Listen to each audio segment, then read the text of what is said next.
Hi, this is Sarah, and I've been taking you through the process of how to make your own picture frames from start to finish, and then how to mount your canvas painting into the frame itself with some offset clips. Now I'm going to show you the last step of the process, which is to put a little label and some picture frame wire on the back of your finished piece to get it ready for any home or gallery. You're going to need some of these little small 3/4 inch screw eyes, and you're also going to need some picture frame wire. Now if you're just framing a couple of paintings, you can buy a small amount just out of Michael's, but that does get quite costly if you're framing a large amount of pictures. I'm on my 27th, my hands are completely tore up, but I do recommend getting a big roll of wire like this from Home Depot. It's going to save you a lot of money. And this is some heavy duty wire. It can hold up to 100 pounds.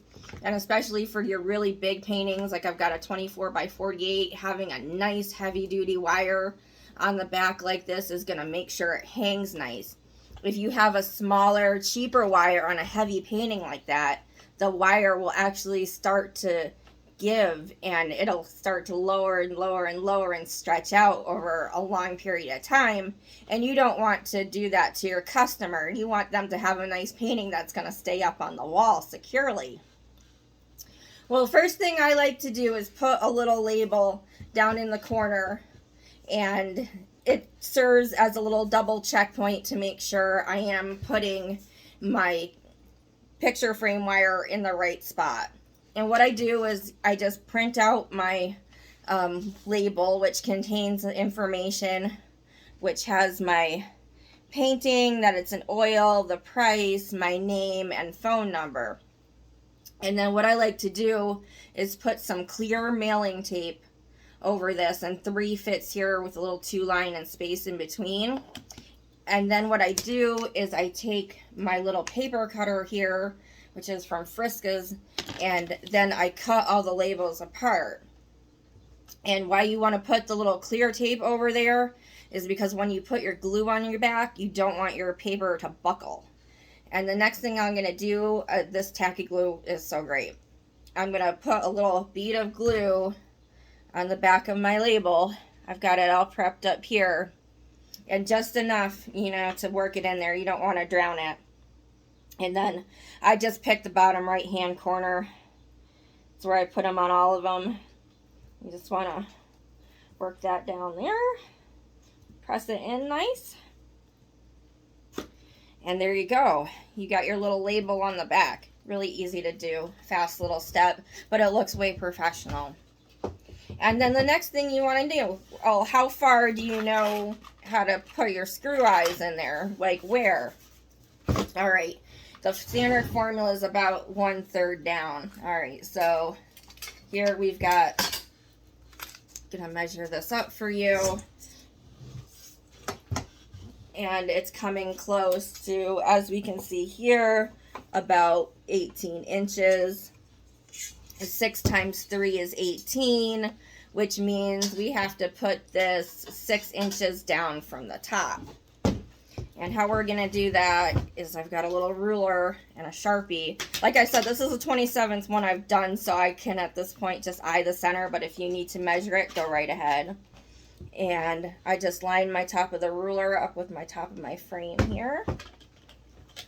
And I measure 6 inches down, and I'm going to put a little dot in there with my Sharpie so I know where exactly to put my screw eye in. And you can double check, make sure that it's the top. And that's why I like to put the little label down there first before I start this, so I know for sure that's the bottom of the painting.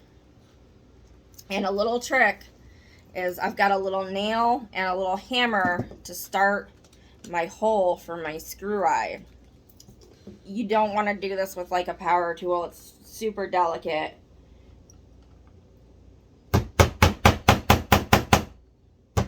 And I'm just kind of working it in. This is a 2-inch nail here. And I'm not going in super deep or anything.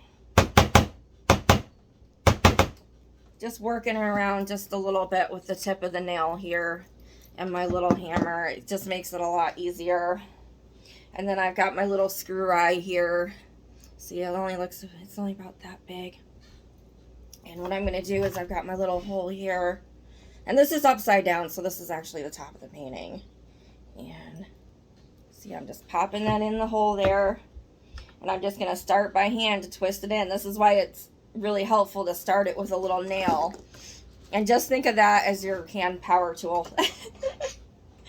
And then I take my little needle nose pliers. I'm putting them right through the eye.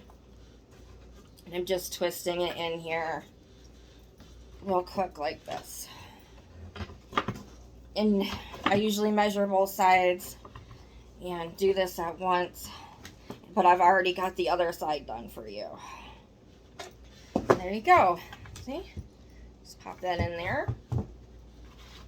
And my wire, I do have it already through the other side, but it's not quite done yet. So you're going to pull it through here.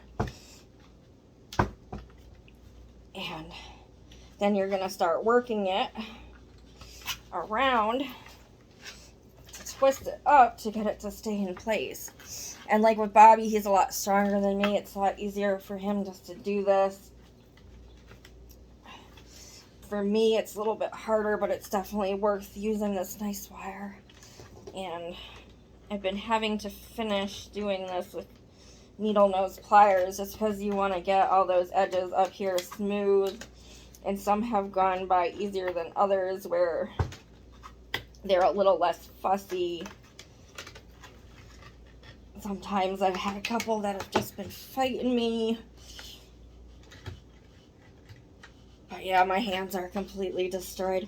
And this isn't bad if you're doing just a couple at a time, but you know, I've had to frame like literally a whole year's worth of paintings or more than a year's.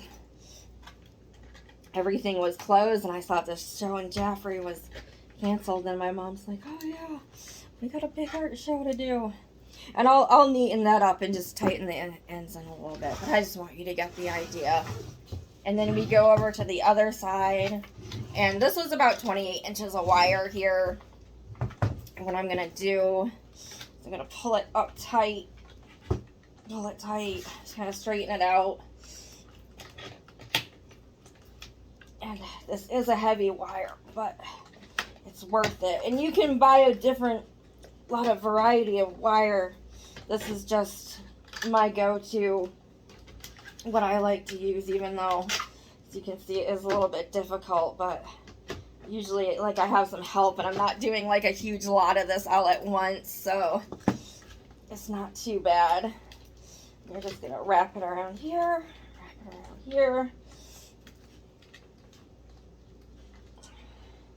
and I'll finish this off. And if you're a little bit stronger than me, you're probably not going to need the pliers. But they are good to have just to finish them off.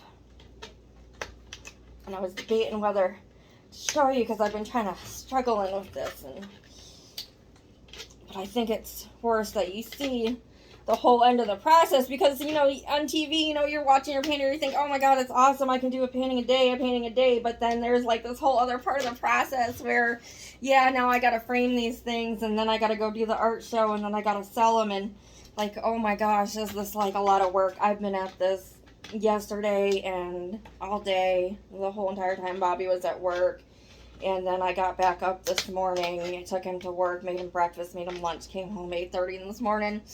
Started doing it. It's 2 now, but yeah, there you go. And I'll neaten this up a little bit, but I was just doing it kind of fast to show you. But yeah, that's how you finish up the process and install some picture frame wire on it. And this painting is now all ready to go to be hung in any painting home or gallery. And thank you for going through the whole process with me. Oh, and this is called Sunrise at Nauset. I've painted this image about 10 times. My parents had a cottage out here called Thistle Do when I was a little girl, and I grew up looking at this lighthouse and being absolutely captivated by it, and the sunrises that would come up. And this is in Eastham, Mass. And the lighthouse actually isn't there anymore. This was a very historic picture. Actually, it was in one of our photo albums. And, we'd taken it from my aunt, and, she said I could, use her picture, and the lighthouse has actually been moved back from the shoreline.